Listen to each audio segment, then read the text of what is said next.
Entonces, bueno, vamos a empezar nuestra, pues vamos a llamarle segunda clase de la materia de biofísica. Bueno, es la primera que tenemos así conmigo porque la anterior fue grabada, entonces vamos a, entre comillas, como decir que vamos a iniciar, ¿no? Vamos a iniciar primero con sus comentarios. No, no sé qué les quedó del video, de los videos, mejor dicho, de las clases pregrabadas. Así como un resumen. Yo entendí tal, esto, tal. A ver, vamos a empezar con participación. O lo que entendieron, contenido, o lo que ustedes me quieran comentar. ¿Puedo, profe? Ujú. Buenas noches, tardes, perdón. Pues básicamente me generó mucho interés toda esta parte que ignoramos sobre la conducta de lo que pasa dentro del cuerpo humano, que es cuantificable y que nos arroja parámetros por los cuales nos podemos basar para diagnosticar incluso ciertas, eh, ¿cómo decirlo? Deficiencias o ciertas anomalías en el funcionamiento, ¿no?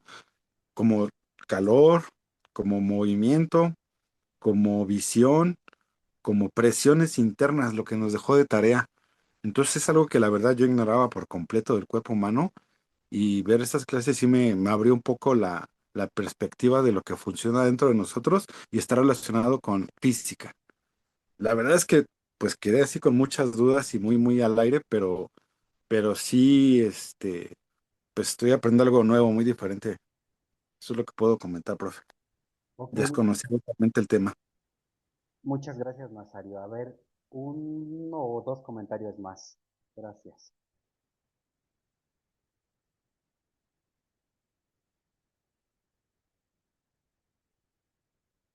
¿Solo Nazario vio los videos? No, no se me ponen.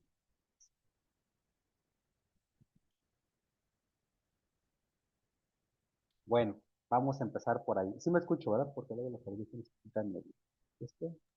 No, profe, con los auriculares que se puso, escucha bien bajito Ah, su voz. a ver, vamos a ver, vamos a ver. Estoy hablando, si ya se escucha mejor, a ver si ya se Bajó escucha. mucho la voz con los auriculares. Bajó mucho la voz, a ver, voy a seguir a ver, sigo hablando, sigo hablando, sigo hablando, Ya porque va subiendo, va subiendo. me va subiendo, ajá, porque también si no me los... A ver, creo que por ahí ya le subo un poco más al micrófono. A Se ver, escucha lo mejor sin los auriculares, ¿eh? eh, me los quito más porque luego hay ruido, hay eco aquí y no me concentro bien. En fin, bueno, Bien, bien, gracias. vamos a continuar. Bueno, miren, vamos a trabajar con la materia de biofísica. Biofísica, como su nombre lo dice, allá como retomando un poco entre la clase y otra vez como haciendo una introducción. Biofísica, como su nombre lo dice, es aplicar física a la parte biológica, a la parte clínica, ¿de acuerdo? Bueno, entonces esa es como la parte de qué, ¿no?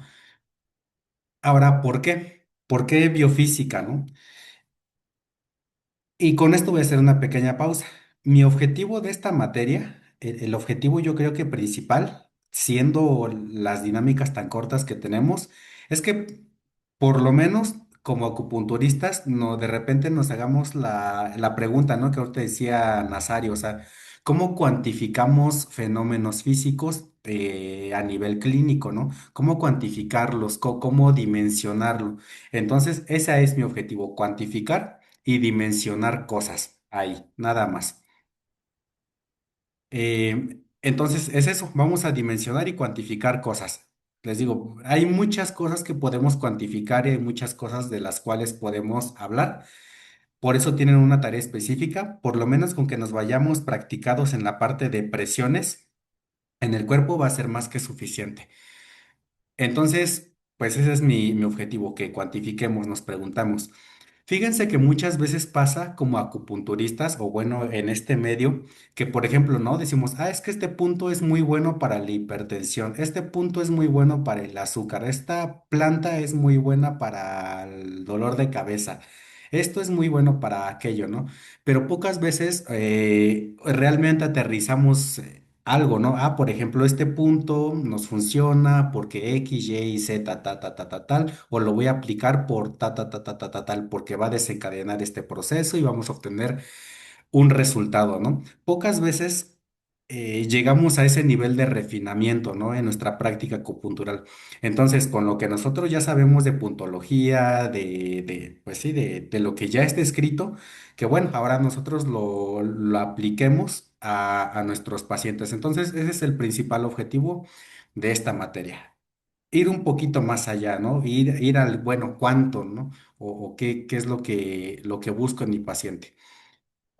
Bueno, entonces ese es el objetivo de la materia, preguntarnos por dimensiones y bueno, también lo que quiero rescatar un poco es, pues sí, como le decía, dimensionemos cosas, ¿no? Porque de repente decimos, em, pues no sé, ¿no? La presión pasó de 120 a 180, la sistólica, por decir algo, ¿no? Pero bueno, ¿qué me dice a mí que está subiendo ese nivel de presión en un paciente?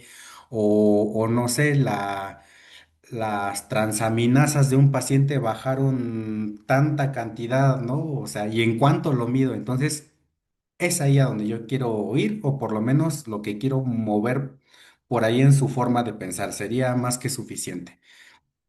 Ese es el objetivo. Vamos a empezar con la presentación que tenemos para el día de hoy. Creo que ya se está viendo. Ahí se ve la presentación que tengo compartida.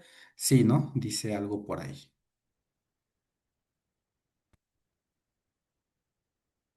¿Yo no? Sí, ya se está viendo. Ah, va. Ahí, manténganse atentos porque si no se nos va, nos vamos a dormir. Bueno, mira, esta materia la preparé específicamente con un ejemplo. Vamos a hablar de pacientes con enfermedades pulmonares. Es la dinámica de esta materia. Vamos a irnos, de hecho le llamé así, ¿no? Un día biofísico en la vida del acupunturista. Así como si el día de hoy tú entraras a tu consultorio y te va a llegar un paciente y vamos a ver dónde tenemos la biofísica aplicada. Muy bien, entonces esa va a ser la estrategia. Si te diste cuenta, cambia un poco con respecto de la materia bueno, la otra biofísica que tuvimos, que fue de otra manera. Entonces, te vuelvo a decir, vamos a pensar que estamos un día normal en consultorio y que nos va a llegar un paciente que tiene una condición respiratoria. Y de vamos a empezar a desmenuzar varias cosas, ¿no? Entonces, de repente, bueno, es como que entre un caso real y entre un caso así como que de repente campechaneando ahí cosas o imaginando cosas. Así que, pues bueno, si de repente no tiene relación una u otra cosa, pues bueno, vamos a usar la imaginación nada más. Y lo que persigo, y como te decía en primer lugar, es ver dónde están esas magnitudes que representan, cómo las puedo dimensionar. Y la clínica, pues bueno, ya va a ir después. De hecho, ese es el último objetivo, ya después la clínica. Entonces, pues ahí vamos a empezar. Bueno, imagínate que el día de hoy llega un paciente, ¿no? Y yo siempre digo, pues, ¿qué es lo primero que hacemos con un paciente? Yo, ay, ya no se mueve mi mouse, ahí está. Yo creo que lo primero que tenemos que hacer con un paciente que incluso es por norma, pues, que viene en nuestro expediente clínico, es obtener signos vitales. Ya sea que estés dando un masaje, ya sea que estés aplicando agujas, algo con lo que tenemos que cumplir en mi protocolo de atención con el paciente es por lo menos sacar los signos vitales, ¿no?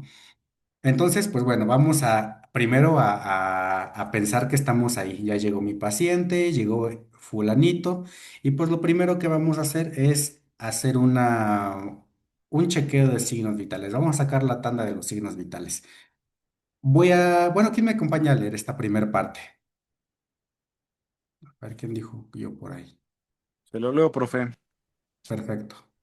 Dice, recepción del paciente SB. No sé qué es ese. Signos vitales, ajá. Signos vitales. Desde una perspectiva biofísica, los signos vitales son manifestaciones medibles de los procesos energéticos y dinámicos que mantienen la vida. Reflejan la interacción continua entre la energía, materia y tiempo dentro del organismo, calor, presión, movimiento y flujo eléctrico que emergen del funcionamiento coordinado de los sistemas biológicos. En términos físicos, representan variables dinámicas de un sistema abierto, el cuerpo humano, que intercambia energía con su entorno para conservar el equilibrio interno, homeostasis, y sostener las funciones vitales.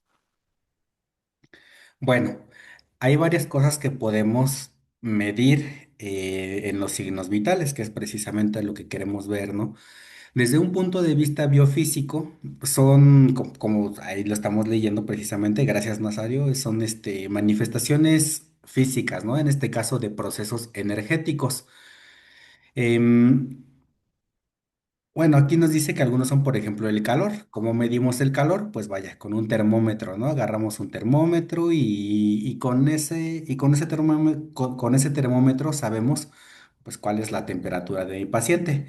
Agarramos el esfigmomanómetro. Como estamos en biofísica, ahora le vamos a llamar esfigmomanómetro. Ya cuando pasemos a otra materia le llamamos ¿cómo le llaman? El aparatito ese, el manómetro. Bueno, que realmente La humanómetro. el baumanómetro, ¿no? Precisamente, el nombre correcto es el esfigmomanómetro. Bueno, entonces, con eso podemos medir los signos vitales, ¿no? En este caso vamos a medir la presión.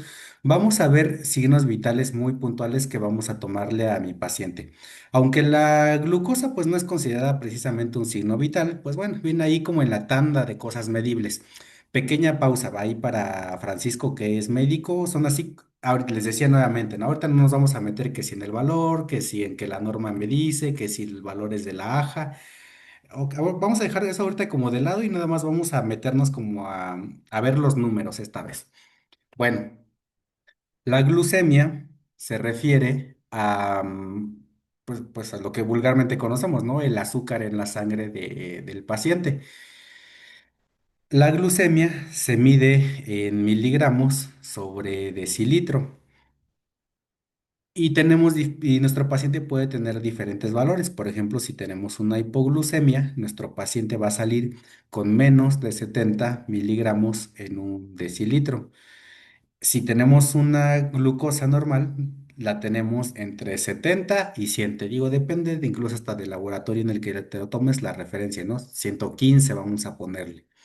O una hiperglucemia que empieza a ser mayor de 125 miligramos sobre decilitro. ¿Qué entienden ustedes con la glucemia? O sea, ¿qué significan miligramos sobre decilitro? ¿Qué están entendiendo? ¿Por qué lo medimos en miligramos sobre decilitro? ¿Son unidades de qué expresadas en qué? Eh, Masa en volumen, ¿no? Sí, exactamente, son unidades de masa en volumen. Volumen. Exactamente. Es prácticamente lo mismo que decir, pues tantas cucharadas en tanto volumen de agua, ¿no? Precisamente eso es lo que se refiere. En esas unidades vamos a medir la glucemia. En cuánta cantidad o masa de azúcar, en este caso de glucosa, hay en una décima parte de un litro, ¿no? Por eso se llaman decilitro. Una décima parte de un litro, ¿cuántos miligramos hay? ¿Ustedes creen que, por ejemplo, tener 70 miligramos, vamos a ponerle 100 miligramos, ¿es mucho o es poco? ¿Cómo se imaginarían esa cantidad? Se supone que, decía usted que no íbamos a estar en normas, pero es lo normal, ¿no? Estar en 100, Claro, ¿Se ajá. considera normal? o sea, normal. De Ok, 90 a 100. sí, sería 100, ¿no? Lo que yo quiero que ahorita, bueno, lo que quiero nada más que pienses, ¿no? Te imagines, es que si tienes un gramo, imagínate algo que pese un gramo. A ver, tú en tu mano, imagínate algo que puede pesar un gramo. ¿Qué tienes al alcance? Yo por aquí tengo, por ejemplo, un lapicero que ya no tiene nada, que a lo mejor puede pesar un gramo. Pues sí, está livianito. Ahora imagínate que esa parte la divides en 1000 por el miligramo. Uy, O sea, apenas va a ser la punta del lapicero y que eso lo tienes en una décima parte de un litro. Esto, por ejemplo, son, vamos a ponerle 250. Entonces es poquita cantidad de azúcar en una cantidad sustancial de volumen, ¿no? Esa es la forma en la cual vamos a medir la glucosa. ¿Cuánto peso vulgarmente conocido, ahorita estoy pecando porque estamos hablando de biofísica, cuánto peso o masa tenemos en esa décima parte de un litro. En este caso estamos hablando de litro de, pues, de sangre, ¿no? Porque finalmente son valores de sangre. Entonces, aquí la moraleja es que la glucosa la vamos a medir en unidades de masa sobre volumen, ¿de acuerdo?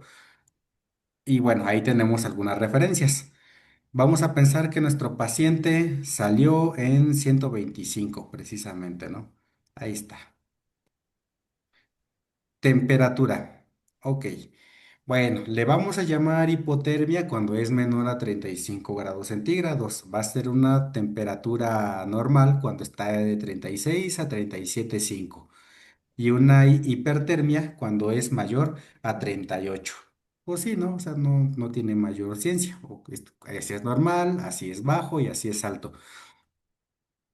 La pregunta sería, a ustedes, ¿qué les dice la temperatura de un paciente? ¿Por qué tenemos temperatura en un paciente? O sea, ¿cuál es la razón fisiológica de que tengamos temperatura?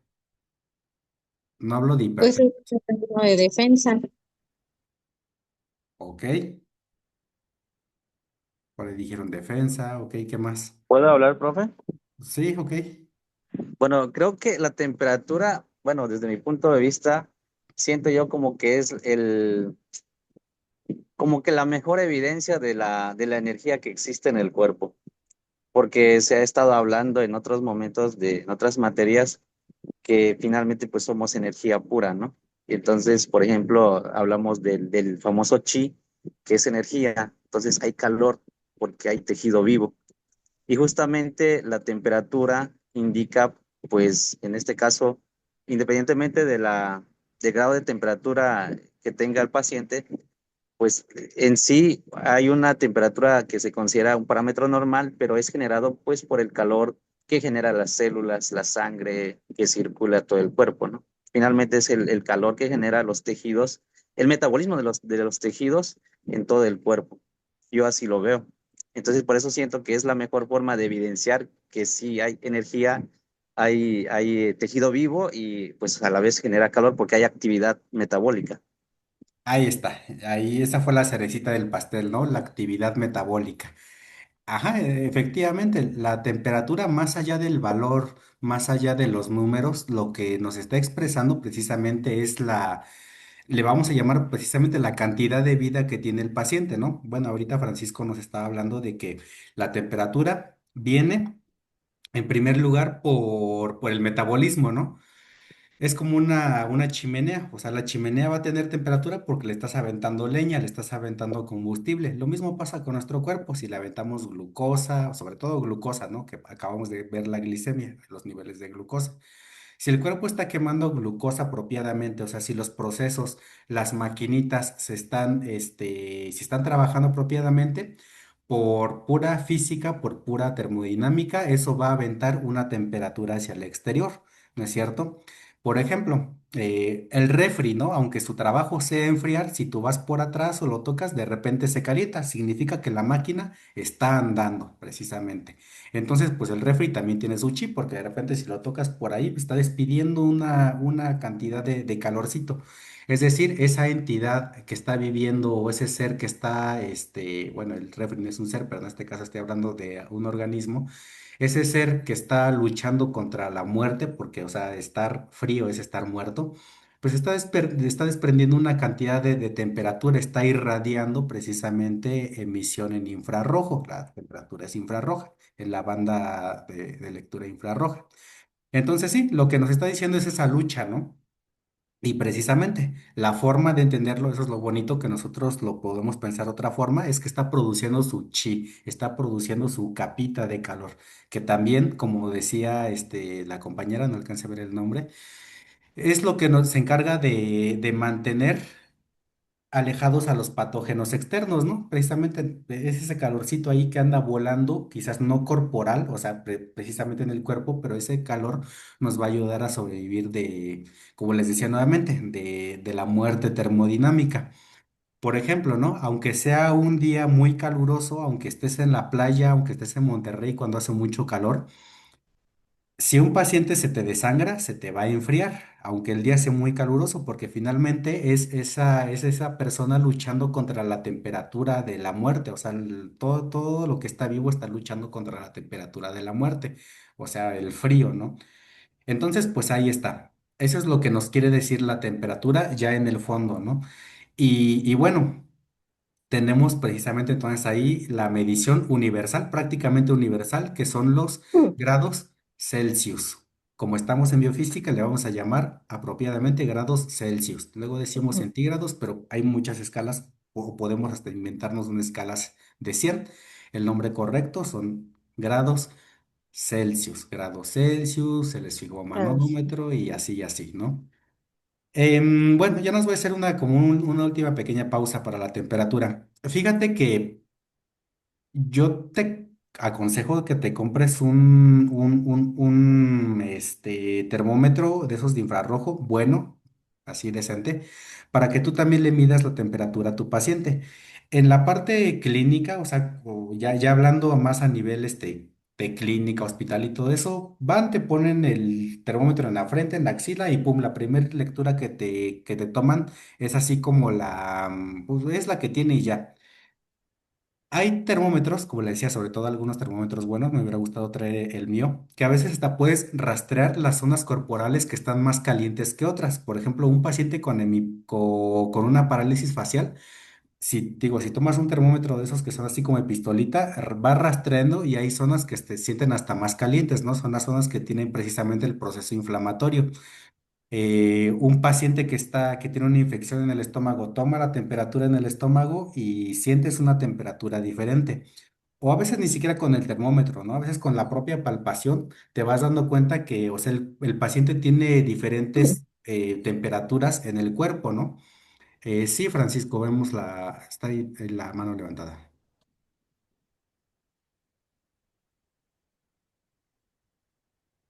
Uy, creo que dice hablando, Bueno, pero, maestro, también Sí, las mujeres embarazadas aumentan la bueno, temperatura. oh, gracias, Gabriela, sí, ok, solamente era un comentario. sí, Porque, por ejemplo, bueno, si en algún momento van en otro país, por ejemplo, la temperatura corporal en algunos países se mide con otros, ¿cómo se dice? En otras mediciones, por ejemplo, aquí en México es grados Celsius, por ejemplo, en Estados Unidos creo que es grados Fahrenheit o grados Kelvin, entonces varía, no es la misma, claro. no son los mismos parámetros, habría que hacer una conversión solamente eso. Ah, ok, sí, muchas gracias. Claro, hay diferentes escalas, ¿no? Lo que estamos diciendo. Pero bueno, como nosotros somos gente decente, usamos el sistema métrico y aunque los aparatos vengan expresados en Fahrenheit para el gabacho, pues nosotros lo vamos a expresar en grados centígrados, ¿no? Por aquí, Gabriela, a ver, no sé si nos quiere comentar y después pasamos a Angélica.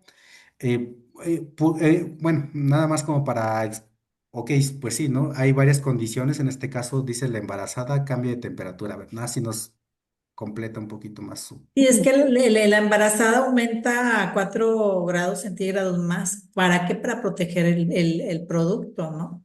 Y también el metabolismo también se acelera más. Haz de cuenta que trabaja como si hiciera demasiado ejercicio.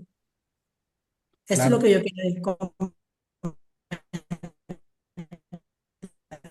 no sé si fue ella o fue mi internet, pero bueno, entendimos la parte, ¿no? O sea que hay procesos que cambian, se dinamizan y aumentan la temperatura. Ok, muchas gracias. A ver, Angélica, por ahí también estaba. Maestro, yo quiero comentar Sí. que la temperatura en relación con la acupuntura es muy importante porque aquí podríamos checar el equilibrio del yin y el yang o un exceso de calor que puede reflejar un patrón del yang en exceso o mientras si la temperatura es baja, podríamos indicar una deficiencia de yang o un exceso de yin. O sea, también nos ayuda mucho. Claro. eh, Bueno, ya nada más como para cerrar la parte de la temperatura, ¿no? Pues sí, la temperatura a nosotros nos importa quizás un poquito de repente mapear un poco más que en la parte de la medicina alopática, ¿no? O sea, pues sí, a veces podemos, te digo, detectar cuando un canal está más en yin o cuando un canal un canal está más en yang, precisamente a través de la temperatura y decir, ah, bueno, la cosa va por aquí. Y bueno, ahorita que me comentó, digo, me vino a la mente, ¿no? O no sé si alguna vez yo les había comentado. De repente, cuando son cambios de temperaturas, a veces el cuerpo se empieza así, ¿no? Como ahorita que hace frío, hace calor y de repente nos da temperatura. Son de esas fiebres, le vamos a llamar idiopáticas, ¿no? O sea, de repente el paciente no tiene infección, no hay así como una razón aparente, pues no sé, el cuerpo se tuvo un desbarajuste y produció temperatura. Entonces ahí precisamente la aguja se convierte en una extensión, como decíamos hace rato, de esa capita de calor que está rodeando, no la deja ver bien la cámara, pero precisamente la aguja se convierte en una extensión de esa capita de calor que está ahí y se vuelve una manera, al ser una aguja metálica, una manera de drenar la temperatura o de incorporar temperatura hacia zonas específicas del paciente, ¿no? Como a veces nosotros pensando en esos detallitos, en esos, pues sí, vamos a llamar microsistemas, podemos ir atendiendo o dándole solución a algunas patologías de los pacientes. Entonces es por eso que tenemos la temperatura que, para volverlo a resumir, expresa la cantidad metabólica o pues sí, la tasa metabólica y la tasa como de lucha entre el frío y el calor que hay en el cuerpo, ¿no? Te vence el clima y pues te enfermas. Frecuencia cardíaca. Bueno, es otro signo vital que le vamos a tomar a nuestro paciente y ya está establecido. Tenemos una frecuencia cardíaca que se conoce como bradicardia cuando tenemos menos de 60 latidos por minutos, un valor normal que son de 60 a 100 y una taquicardia mayor a 100. Haciendo nuevamente el comentario de que estamos hablando así como en términos generales, porque en los niños es diferente y etcétera, etcétera. Bueno, ok, entonces pues ahí está. La frecuencia cardíaca, ¿cómo la vamos a medir? Fácil, vamos a agarrar un estetoscopio, vamos a colocarlo sobre el corazón, alguno de los focos cardíacos del paciente, o vamos a ver, simplemente poner atención cuántas veces está latiendo ese corazón. Y vamos a agarrar nuestro reloj de mano o nuestro celular, poner el cronómetro y sacar la cuenta, ¿no? En un minuto, ¿cuántas veces yo detecté ese latido? Entonces, pues ahí está, esa es la frecuencia cardíaca que tendríamos que tener. Y otra vez va la pregunta. ¿Por qué tenemos una frecuencia cardíaca, no? ¿Qué nos dice de fondo una frecuencia cardíaca? A ver, nuevamente algún comentario que me quieren hacer. Pues de eso, ¿para qué me sirve? Como, ¿para qué quiero medir eso? ¿O de Es un dónde viene? signo clínico que nos sirve de medición. Se supone que si está un corazón óptimo y se está llevando a cabo el transporte de oxígeno respondiente y la sangre está viajando como debe ser y no hay hipertensión ni nada, debe de ser decenas de 60 a 100 latidos por minuto, ¿no? Que sería lo ideal. Más de 100 o menos de 100 pues como se comenta aquí, pues ya representa ya sea una taquicardia o una normocardia, sí, dependiendo. Entonces a nosotros nos sirve para medir la salud cardíaca del paciente, cómo se encuentra en ese momento. Puede tener un accidente, puede generar otros latidos por minuto, puede tener también igual una ansiedad o un estrés, etcétera, ¿no? Dependiendo, vamos a decir que dependiendo el entorno donde pase o donde midamos nosotros la frecuencia cardíaca, ¿no? Ok, gracias, Orlando. ¿De dónde es Orlando? ¿Usted dónde es? No, Yo digo, soy de Culiacán, Sinaloa. Culiacán. Ah, muy bien. Sí. Muchas gracias. Ok, ¿alguien más? ¿Algún comentario? Sí, profe. Mm, El latido del corazón es, bueno, el corazón en sí es algo independiente, es un órgano independiente porque tiene su propio sistema eléctrico. Si hay latido del corazón, evidentemente está funcionando bien. Hay un sistema eléctrico que se llama nodo sinusal, que literalmente es como un interruptor autónomo, que es el que envía señales para que el corazón tenga su latido propiamente. Y pues mientras que esté funcionando todo bien, el metabolismo del resto del cuerpo y funcionando bien ese nodo autónomo, pues tiene un latido se ha visto que tiene un latido normal, como la que puso usted en pantalla de 60 a 100, aunque se dice que a partir de 90 latidos por minuto ya es una taquicardia. Pero bueno, hay múltiples enfermedades que pueden afectar tanto el metabolismo del cuerpo como este nodo que le estaba hablando, por ejemplo, bloqueos atrioventriculares, que en ese caso pueden variar o incluso disminuir. Por ejemplo, en la bradicardia se puede verse por múltiples situaciones o algunas enfermedades de ese nodo que le estaba hablando. Y la taquicardia, pues igual, si hay alguna enfermedad asociada, fiebre o incluso un problema propiamente del sistema eléctrico del corazón. Es todo. Claro, ¿no? Nos sirve para evaluar la parte mecánica del corazón y la parte, como ahí dicen, la parte nerviosa. Vamos a regresar un poquito, que de hecho ¿Puedo se me comentar pasó. algo, maestro? Agregándolo al compañero, si se puede, es que no Sí, sí, encontré la sí, reacción aquí para... sí, sí. No es un órgano solo, definitivamente, aunque sea autónomo, porque si empieza a fallar otro órgano, lo afecta literalmente. Al final de cuentas, somos sistemas. Si empieza a fallar el hígado, luego falla el riñón y luego falla el corazón. Por ejemplo, un paciente que tiene hígado graso, se le sube la presión arterial y empieza a fallar el corazón, aunque haya la conexión correcta, ¿no? Aunque el corazón esté bien, pero somos un organismo al final constituido multicelularmente con diversos sistemas, que incluso lo vimos ya en la materia anterior, yo creo que nos dio el maestro también por ahí, de fisiopatología. Entonces, sí, el órgano al final de cuentas, si fuera autónomo, si se afectara el riñón, pues no se afectara el corazón, ¿no? Si se afectara el hígado, no se afectara el riñón o viceversa. Entonces, pues estamos unidos y al final de cuentas que sí sea autónomo por el tipo de músculo y esté latiendo siempre por el tipo de sistema, no significa que no dañe otro órgano o otro sistema en este caso. Era para aportar nada más. Ok, muchas gracias. Hay dos cosas que quiero regresar rápidamente. Una, regresando a la temperatura. La temperatura también nos habla de cómo está funcionando una parte cerebral por acá atrás.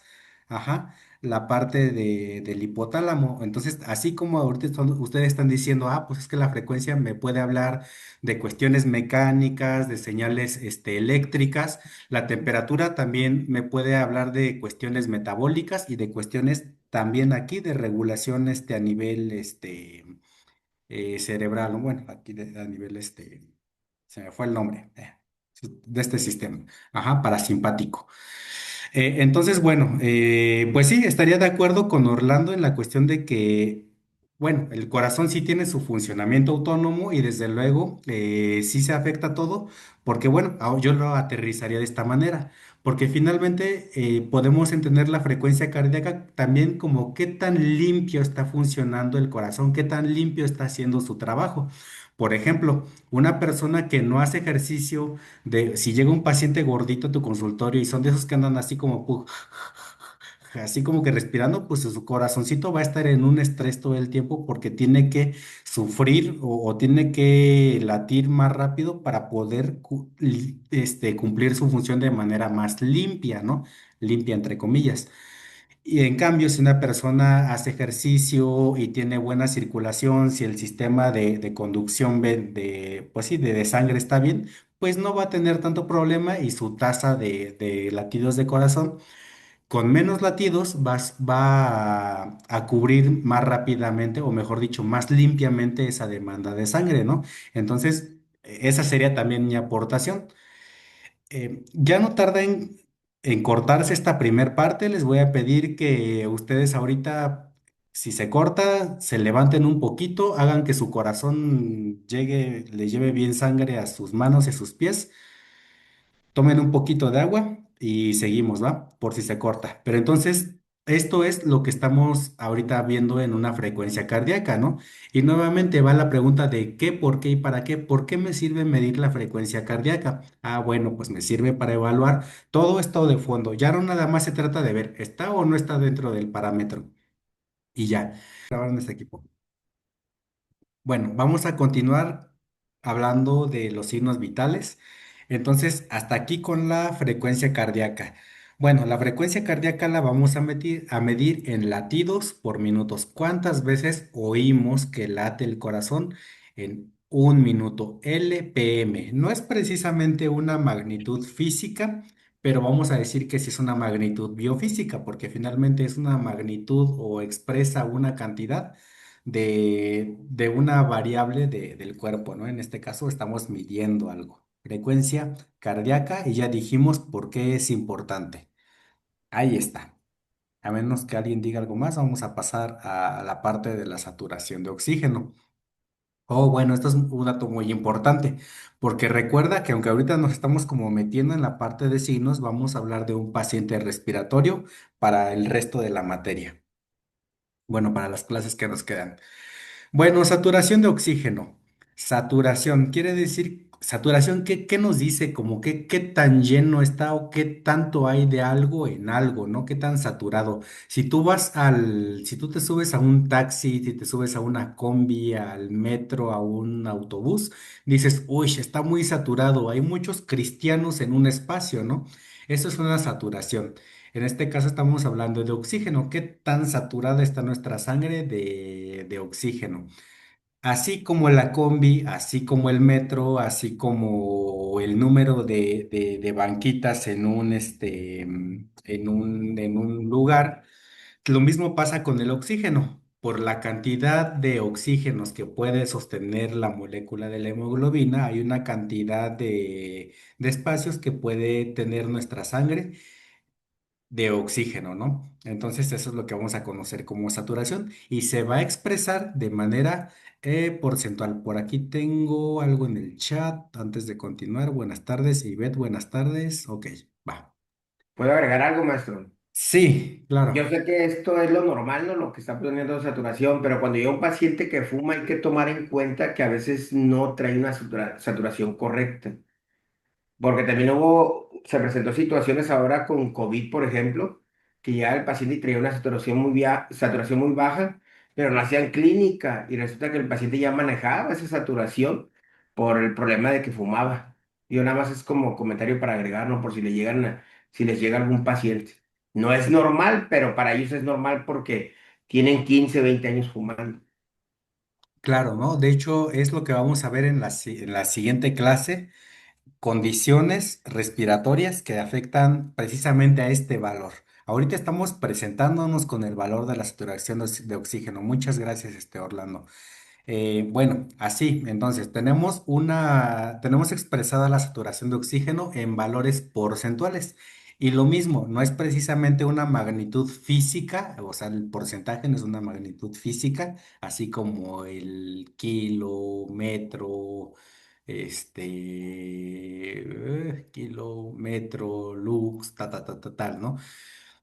La saturación de oxígeno se dice que es normal cuando es mayor a 95. Bueno, realmente depende, ¿no? O sea, depende un poco porque se dice que lo normal es de 94, incluso esto sí, te lo dice tu valor del oxímetro de pulso. Cuando tú te compras tu oxímetro de pulso, te dice, ah, bueno, de acuerdo con este tiene un margen de más menos 3% y te dice, por ejemplo, ¿no? El valor normal es de 94 más menos 2 más menos 3. Entonces, el propio equipo te va diciendo cuál es su nivel como de captación, lo vamos a decir así con palabras cristianas, como de captación o lo que él considera que es el rango en el que el mismo equipo tiene su precisión, ¿no? Normosaturación es de 95% o mayor. Hipoxia leve se dice que es de 95 a 93. Te vuelvo a decir, no estoy entrando en cuestiones de norma porque para mí 95 y 93 es aceptable. Hipoxia moderada te dice que es de 88 a 92 y te dice que es ya una hipoxia severa menor a 88. Y bueno, de ahí ya desprenden las condiciones, ¿no? Hay pacientes que vienen así como pues de la nada, felices de la vida, saturando el 62% y tú te quedas así de, ¿cómo va a ser posible que vengan con un 62%? Pero bueno, ¿no? Ya vienen con sus uñas con un cambio morfológico, vienen con los dedos, etcétera, ¿no? Bueno, entonces esto es la saturación de oxígeno. Y otra vez la pregunta, al igual que, de hecho ya les dije la respuesta, al igual que la temperatura, al igual que los latidos por minuto, bueno, ¿de dónde viene la saturación de oxígeno? ¿Qué nos genera o de dónde se produce la saturación de oxígeno? A ver, vamos a ver.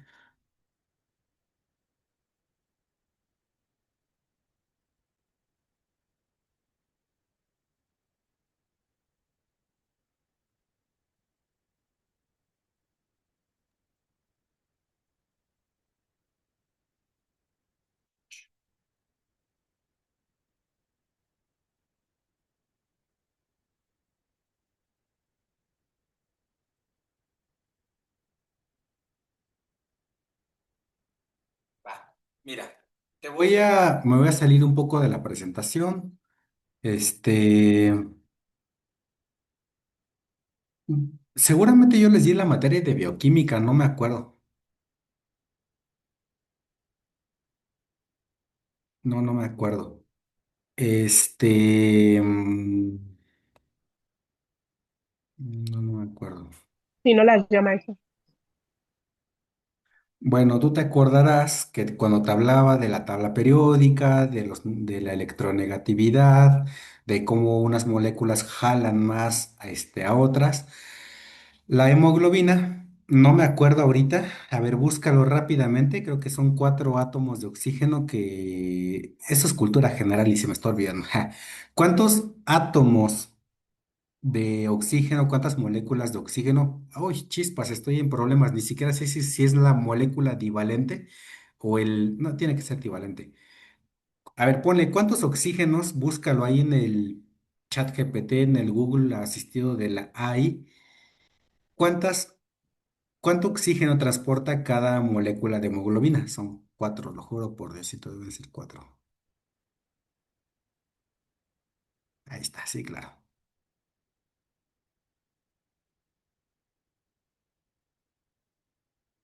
Uy, son lentos y eso que le estoy dando chance a ustedes, mejor lo buscaba yo.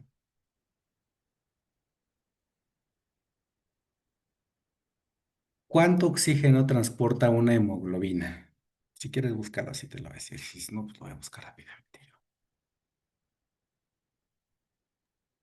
Nos dice que 4 moléculas de oxígeno. Pero no me acuerdo si es divalente o es así sola. 4 moléculas de oxígeno a la vez. Exactamente, moléculas, es divalente, exactamente. Ok, mira, la sangre, aquí tenemos una imagen, sí se ve, ¿no? La imagen de aquí un vaso sanguíneo, aquí una célula roja y la hemoglobina, ¿sí, no? Sí, Sí, sí sí se se ve. ve. Va. Bueno, recuerda, es lo que te decía, esta hemoglobina es como la combi, ¿no? Es la combi, es el metro, es la guagua, son los espacios, son los asientos que tiene reservado para oxígeno.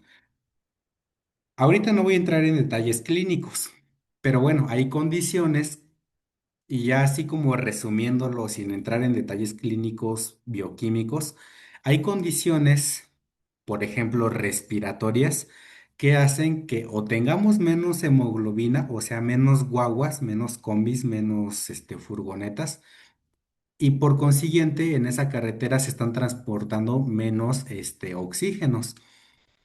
O también puede pasar que esa hemoglobina, pues, o sea, no tenga todos los asientos ocupados por oxígeno.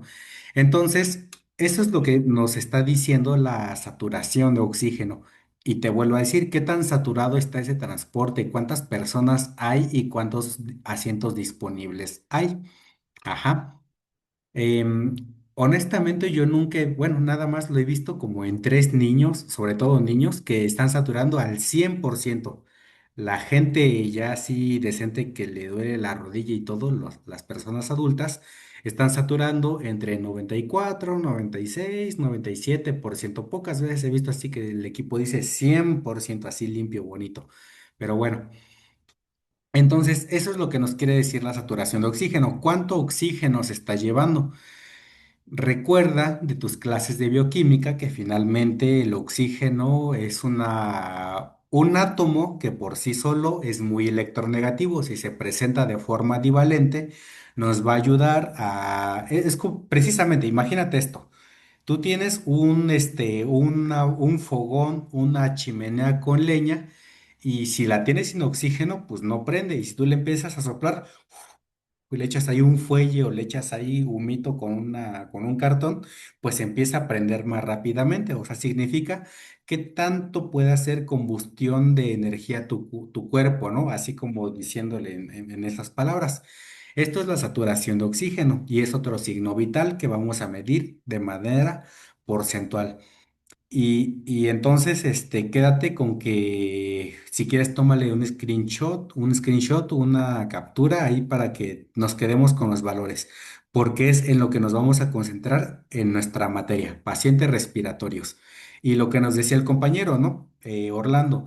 Si tienes un paciente que ha fumado y que tiene un enfisema pulmonar, va a tener la saturación alterada.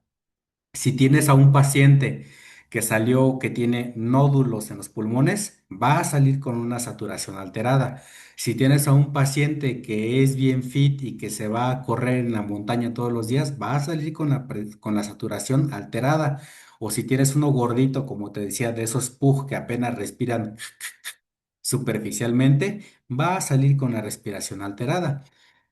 Ahorita me está viniendo a la mente una paciente que yo tuve precisamente respiratoria durante cierto tiempo, que tenía el miedo híjole, que cuando duermo se me baja la saturación y yo por eso duermo con oxígeno.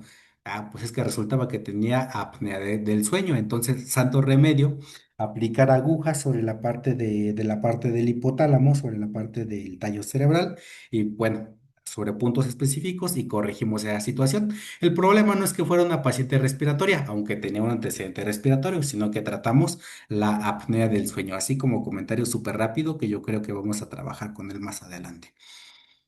Eso es otro signo vital. Y si no tienes otro comentario, vamos a pasarnos rápidamente a la frecuencia respiratoria. Y vamos a darle un poco más de velocidad porque ya el tiempo apremia. Frecuencia respiratoria. ¿Cómo medimos la frecuencia respiratoria? Así como los latidos del corazón se miden en latidos por minuto, la frecuencia respiratoria la vamos a medir en respiraciones por minuto. LPM, latidos por minuto, RPM, respiraciones por minuto. Entonces decimos que cuando un paciente respira con menos de 12 respiraciones por minuto, tiene una bradipnea. Hay algo mal, está bajo de lo que se considera normal. Eupnea, que es la condición normal, que es entre 12, 20 hasta 21 respiraciones por minuto. Y tenemos taquipnea cuando un paciente tiene mayor a 20, 21 respiraciones por minuto. Por ejemplo, un paciente que está nervioso.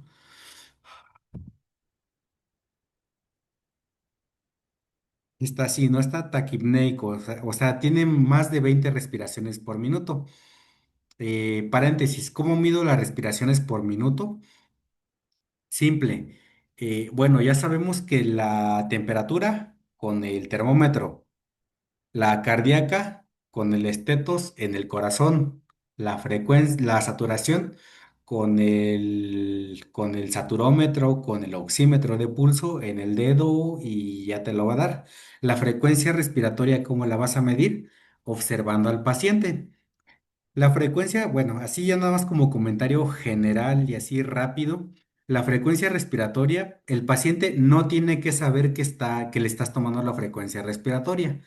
Tú dile, por ejemplo, que le estás escuchando el corazón y ya ahí tú vas a ver cuál es su ritmo normal, porque si lo pones a hablar como yo estoy hablando ahorita, que estoy hablando tendido y sigo, hable y hable y hable, y hable, no estoy respirando, mi ritmo, o mejor dicho, mi frecuencia respiratoria está siendo alterada. Em, de preferencia, siempre tienes que poner a tu paciente de costado. Ahí está, fíjate, te lo voy a mandar ahorita por WhatsApp. Fíjate tu WhatsApp, fíjate tu WhatsApp, te lo voy a enviar ahí. Te lo voy a enviar así como a manera de meme, ¿no? ¿Cómo le vas a medir la frecuencia respiratoria a un paciente? Bueno, diciéndole que guarde silencio, que no hable, que estás checando algo y que necesitas que guarde silencio. Entonces tú vas a observar cómo está moviendo su tórax. Entonces ahí vas a medir la frecuencia respiratoria cuando expande y cuando contrae su tórax, siempre y cuando él no sepa que le estás midiendo la frecuencia respiratoria, porque si no cambia. Entonces, esa es la frecuencia respiratoria. Tienes que observar la ampliación y cómo se contrae su tórax. O en dado caso, con el mismo estetos, pones el esteto en un campo pulmonar, que ahí búscalo tú, no es parte de la materia, dónde son los campos pulmonares y escucha cuándo corre el aire, cuando entra y cuando sale. Eso va a ser la frecuencia respiratoria, ¿de acuerdo? Entonces, eso es la frecuencia respiratoria. Paciente quieto y tú vas a estar viendo nada más cómo se mueve su tórax. Bueno, y al igual, ahorita no te lo voy a preguntar porque quiero acelerar un poco más la marcha, pero al igual que te decía, bueno, ¿y de dónde viene la temperatura? ¿De dónde viene la frecuencia cardíaca? ¿De dónde viene esto y esto, ¿no? La frecuencia respiratoria finalmente nos va a hablar del intercambio que hay de gases. Entonces, así como cuando tú veías la frecuencia cardíaca y decías, ah, pues es que el corazón está siendo eficiente o menos eficiente, lo mismo va a ser con la frecuencia respiratoria. Em, de hecho, te decía, eso va a decir mucho de cómo está deshaciéndose el paciente del control ácido-base. Anótalo ahí, por favor, así como que si quieres investigarlo tú, ¿cuáles son los ácidos y las bases volátiles del cuerpo? Hay ácidos y bases que se eliminan vía riñón y hay ácidos y bases que se eliminan vía pulmones, vía respiración. Entonces, lo que nos está diciendo la frecuencia respiratoria es cómo está haciendo ese intercambio gaseoso y qué tan eficiente está haciendo el cuerpo, análogamente a la frecuencia cardíaca, para deshacerse de los ácidos y de las bases, o sea, el equilibrio del pH. Si el paciente es muy yin, fíjate ahora cómo estoy usando las palabras acupunturales, si el paciente es muy yin, y como que medio respira, como que medio llena, pues es un paciente ahí que está teniendo una condición de pH distinta que el paciente que se enoja o está nervioso y está respirando así. Los dos extremos de pacientes están generando un pH o una química corporal distinta. Ajá. Entonces, eso es lo que nos mide la frecuencia respiratoria. Equilibrio ácido-base. Y pues desde luego, qué tanto también nos está diciendo de fondo que también está funcionando el metabolismo, ¿no? Y bueno, paréntesis, lo vamos a ir viendo más adelante, pero por ejemplo, un paciente que tiene condiciones respiratorias, o sea, que tiene una condición respiratoria, puede generar menos hemoglobina, o sea, menos transportadores de oxígeno, y eso se ve o eso repercute en la frecuencia respiratoria. Imagínate tú, bueno, yo no sé si alguien aquí es del Estado de México, solamente Nazario, que no sé si ya entró, me entenderá, cuando vamos a la Ciudad de México y hay pocos, y no hay vagones de metro y te tienes que subir, ¿cómo se llama? RPM, respiraciones por minuto, ese autobús que te lleva, ¿no? O sea, los autobuses tienen que andar ahí, pues, en friega, ¿no? Pero Transportando porque o sea, tienen que cubrir rápidamente ese transporte de personas porque no hay vagones del metro a donde le caben más. Nada más ahí para que lo anotes, lo pienses para la siguiente clase cuando veamos cómo repercute en un estudio hemodinámico. Y otra vez, paréntesis dentro del paréntesis, me puse de acuerdo con la maestra Angélica que les da la clase de hemodinámica para que le metamos focus la siguiente clase a la biofísica de los parámetros de los perfiles hemodinámicos, nada más. Entonces vamos ahí un poco de la mano. Ajá. No sé si alguien se quedó ahí con alguna duda o oí que hablaron. que se llama RTP. RTP, no RPM. Ay, El ándale, sí, problema las no es la palabras. falta de oxígeno, profe, son los olores suculentos que se dan ahí. Oh, claro, exactamente. Imagínense que el RTP, para los que somos aquí de la zona urbana, metropolitana, el RTP es la hemoglobina. Los asientos son pues lo que tiene la hemoglobina como, pues sí, asientos. Y los oxígenos somos las personas que tienen que ir, ¿no? Entonces te decía, si un metro tiene que ir del punto A al punto B con 1.000 personas, el RTP tiene que ir más en friega, tiene que ir 3 coches así rápido para tener la misma demanda metabólica o de oxígeno. Nada más, ahí como para que lo tomen en cuenta, lo vamos a profundizar ahora que entremos en la parte del perfil hemodinámico. Bien, tensión arterial. Híjole, esta parte da para hablar, que de hecho, bueno, por eso ustedes tienen su tarea. Tensión o presión arterial. Ajá.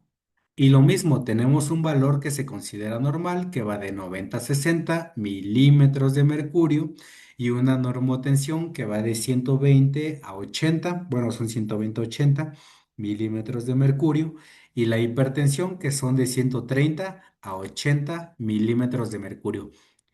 De hecho, no me voy a meter mucho aquí, porque por eso ustedes tienen una actividad para dimensionar precisamente, ¿no? A qué equivalen las presiones dentro del organismo. Lo único que me queda es, les voy a enviar un video para que saquen, o mejor dicho, para que entiendan de dónde sale esta forma de medir, ¿no? Porque bueno, paréntesis otra vez.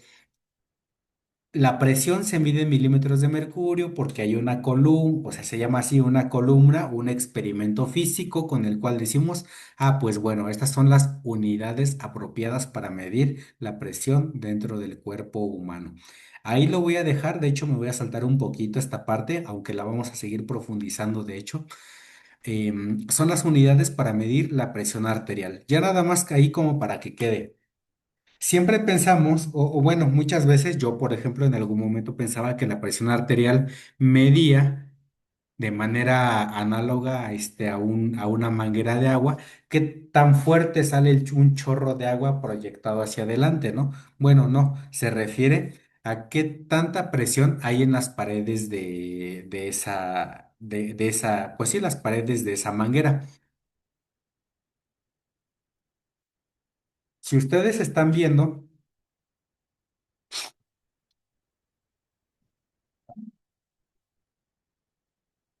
si están viendo la web, en este caso, el oxígeno, bueno, el aire que está dentro de este guante, a ver, yo no me veo en mi propia webcam, la tengo un poco borrosa. Ahí está. Yo tengo aquí un globo, en este caso, y la presión que se está ejerciendo en estas paredes, pues vaya, el aire está ejerciendo una presión sobre las paredes pues vaya, de este globo. Entonces, esta presión no es paralela, como quisiéramos pensar, a los vasos sanguíneos, sino que es una presión perpendicular a las paredes de los vasos sanguíneos. Eso es lo que nos va a medir la presión arterial.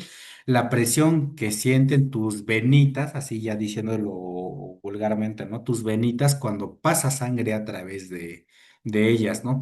¿Qué tanto la extienden, qué tanto lo resienten tus vasitos sanguíneos? Y esa presión arterial las vamos a dar en una presión de 100 de dos valores, 90 60. A ver, no sé si alguien por ahí de los compañeros más experimentados nos va a decir por qué decimos que hay dos valores, 90 y 60. ¿Por qué damos dos valores? ¿Por qué no nada más decimos, pues tiene una presión así como el tanque de gas, ¿no? Porque una es sistólica y la otra es diastólica. Entonces Claro. acuérdense que sale la sangre y luego regresa. Entonces el corazón se relaja y luego hay dos movimientos, ¿no? Entonces una es sistólica y otra es diastólica. Ok, a ver, ¿alguien más? Porque es cuando, como dice Orlando, profe, cuando el corazón empuja y mete sangre, saca sangre, mete sangre.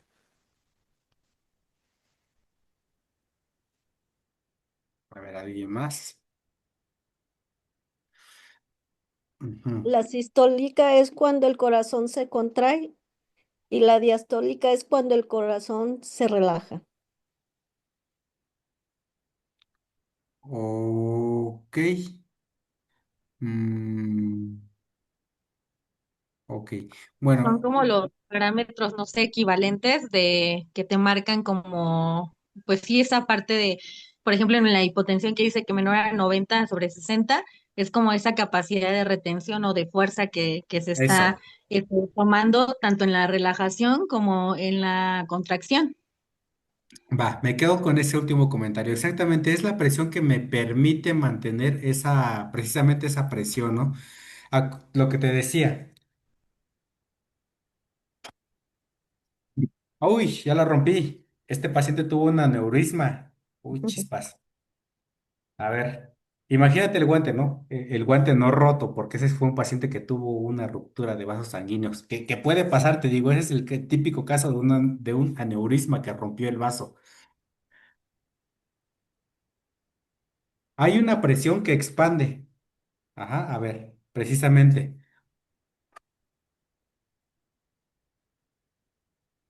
Hay una presión precisamente que es la que empuja hacia de manera perpendicular las paredes del guante que aquí tengo, del guante de nitrilo. Esa es la presión sistólica. Pero ¿qué pasa si se le sale toda la presión? Ah, pues si esto nada más fuera un valor, el vaso sanguíneo colapsa. Entonces, como nos acaba de decir la compañera, hay una presión que se va a referir a esa presión que va a mantener ese flujo sanguíneo y que va a evitar de alguna manera que esa arteria colapse o esa arteria o vena colapse, al igual que el guante, ¿no? Porque si el guante no lleva nada, se colapsa y pues ahí así igual que pasó con el aneurisma que se rompió, va a pasar con el guante que pues ya no lleva nada. Entonces imagínate que las venitas van a quedar como cuando tú haces caldito de pollo y nada más quedan ahí como gelatina volando, ¿no? Hay una presión que va a mantener, se expande y después se mantiene. Entonces, esa es como la presión de relajación o una presión que juega en contra de la presión que está expandiendo. Esa es la presión diastólica. Y aunque, como te decía, no es el tema de esta materia, revísate las normas de la AJA o alguna guía clínica del IMSS de presión arterial para que sepamos cuándo se cataloga como una hipertensión sistólica aislada, cuándo es hipertensión de grado uno, 2 y 3, tal, ¿no? Porque al igual que la temperatura nos hablaba de esto y esto y la frecuencia cardíaca de esto y esto, los estadios o los niveles de hipertensión nos van a hablar de cosas que están sucediendo dentro del organismo. Pero bueno, le vamos a dar un poco más de tiempo para que lo reflexiones con tu tarea que vas a subir a la plataforma. Ajá. Y como te decía, te voy a compartir un video para que sepas por qué rayos lo medimos en milímetros de mercurio. O sea, milímetros que tiene que ver con la presión, ¿no? La presión en mi tanque de gas se mide en kilopascales, en kilo no sé qué, o se mide en atmósferas. La Oye Express, la presión atmosférica se mide precisamente en atmósferas. ¿Por qué tenemos milímetros y mercurio? ¿Por qué? Esto no suena, no tiene lógica. Entonces, bueno, te voy a pasar un video ya nada más para que lo complementes y tú eches ahí a andar la ardilla. Presión arterial. Hasta ahí. Ah, bueno, recuerda, estamos hablando de un paciente. Estamos hablando de, como te decía, estamos regresando al inicio de la clase. Estamos hablando de la biofísica, suponiendo que nos va a llegar un paciente de respiratorio. Ya le tomamos sus signos vitales, todavía no dijimos cuál pudimos haber tomado, tomamos una glucosa, tomamos bueno, te lo voy a decir rápidamente. Un paciente respiratorio puede tener su glucosa alterada, precisamente porque necesita más energía para llevar sangre oxigenada que evidentemente no está llevando. Entonces, un paciente respiratorio puede subir su glucosa, sí. A temperatura. Por ejemplo, si es un paciente que tiene alguna situación en la cual está generando líquidos dentro del pulmón, sí se puede ver alterada. ¿Qué pasa si tú agarras una chela así bien fría en el norte y la dejas ahí en la mesa? Va a condensar agua, lo mismo va a pasar en ese choque de temperaturas, ¿no? Entonces el paciente sí puede tener afectada la temperatura y la condensación de líquidos dentro de su cuerpo por puro efecto físico, sí. Frecuencia cardíaca, evidentemente, si el paciente no está llevando oxígeno apropiadamente al cuerpo, pues va a tener que, como te decía, con el caso del RTP, llevar más, o sea, latir más veces para suplir esa demanda de oxígeno, porque no está viendo oxígeno. Saturación de oxígeno, pues es evidente, va a estar alterada, va a estar baja, un paciente respiratorio. Frecuencia respiratoria, haciendo el mismo caso del RTP, tiene que respirar más veces para transportar más oxígeno. Presión arterial, Bueno, aquí diríamos que si tiene algún problema, sobre todo esos pacientes que tienen enfisema pulmonar, que ya tienen trasvasación, le vamos a llamar así, trasvasación de líquidos, o sea, como que las presiones que está jugando él ya están arrojando líquidos hacia la pleura, hacia los pies, pues sí, va a tener alterada su presión arterial. Entonces, como moraleja, ya no nada más se trata de aventarle su amlodipino, su losartán, sino que ahí es donde tú como acupunturista pues tienes pues mucho campo de donde trabajar, ¿no? Porque el médico dice, respiratorio, los hartan y ahí 20 días, ¿no? Me viene a ver, etcétera. Pero claro, vamos a hablar ahora de la biofísica que están tomando los pacientes, ¿no? Suponiendo que es un médico así medio pasguato y que dice, pues es que le duele y le vamos a mandar paracetamol. ¿Dónde tenemos la biofísica en los pacientes? Bueno, paciente, ya así como dejando muy atrás los signos vitales, paracetamol. Uy, ¿dónde está aquí la biofísica? En los miligramos. Esta sí es una magnitud física. Y precisamente muchos medicamentos se van a expresar en unidades de los miligramos, que son unidades de qué. Me voy a acercar.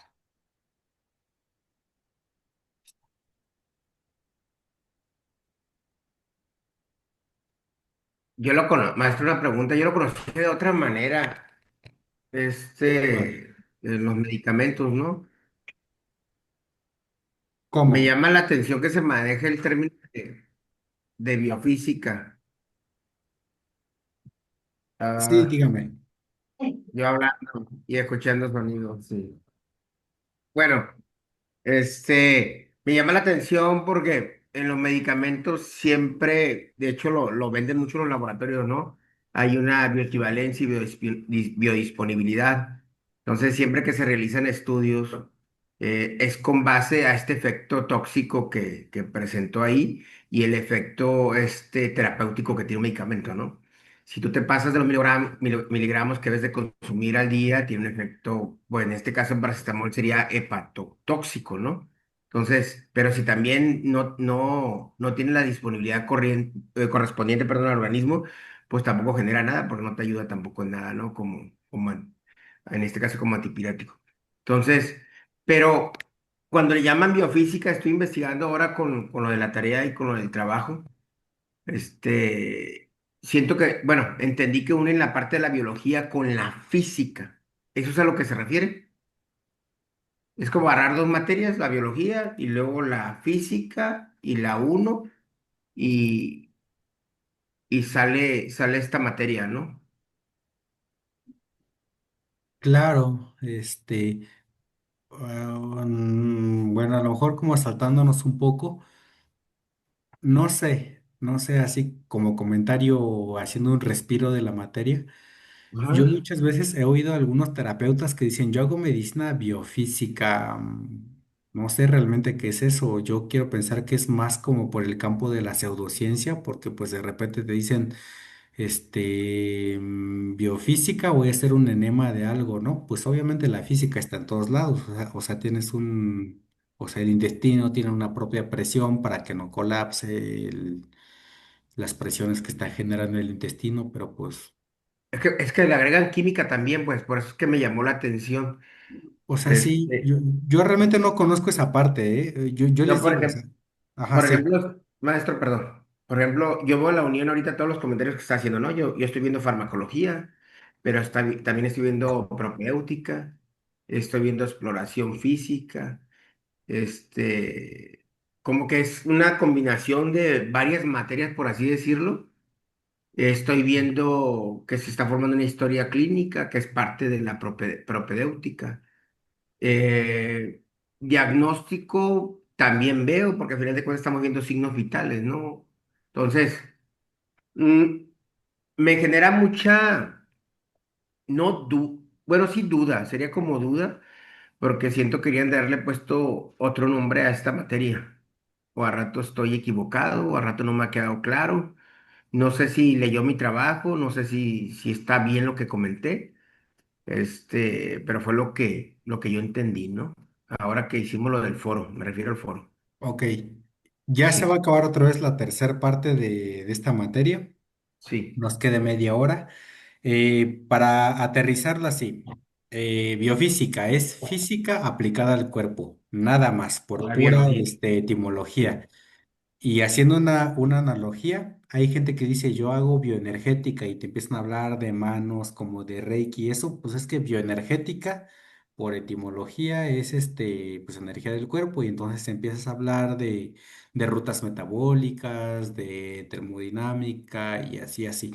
Lo mismo pasa aquí. Bueno, ¿dónde está la biofísica en el paracetamol y en la tableta de 500 miligramos? Recuerda lo que yo te decía al inicio de la clase. La biofísica es para cuantificar, dimensionar cosas. Entonces, aquí está la biofísica, simple y sencillamente paracetamol 500 miligramos. ¿Qué es un gramo? A ver, ya nada más para aterrizarlo aquí, antes de que se nos corte la clase. Hoy no puedo acercarme. Son 1000 miligramos. Exactamente. Un miligramo es una milésima parte de un gramo. Un gramo. Te digo, imagínate, tú piensa en tu que tienes en la mano algo que pesa un gramo. Yo te decía, mi lapicero, esta cosa puede pesar un gramo. Entonces, imagínate que tú vas a dividir eso que tú tienes en 1000 partes y eso le vas a llamar a un miligramo. Si tú lo divides en 100 partes, es un centigramo. Si lo divides en 10 partes es un decigramo. Y si lo multiplicas por 1000 veces va a ser un kilogramo. Entonces, simplemente es eso, las escalas físicas que tenemos ahí para expresar unidades de masa, exactamente, es lo que quiero que se te quede, unidades de masa. Vamos a pensar que el paciente llega contigo y te dice, pues es que yo tengo un problema de que se me están hinchando los pies, de que no puedo respirar y mi médico en el IMSS, con el perdón de Francisco, porque muchas veces pasa, pues nada más me dijo que tomes el paracetamol y ya y a ver cómo le va, ¿no? Digo, no es porque los médicos sean malos, sino porque pues ya saben que este sistema es mejor que Dinamarca y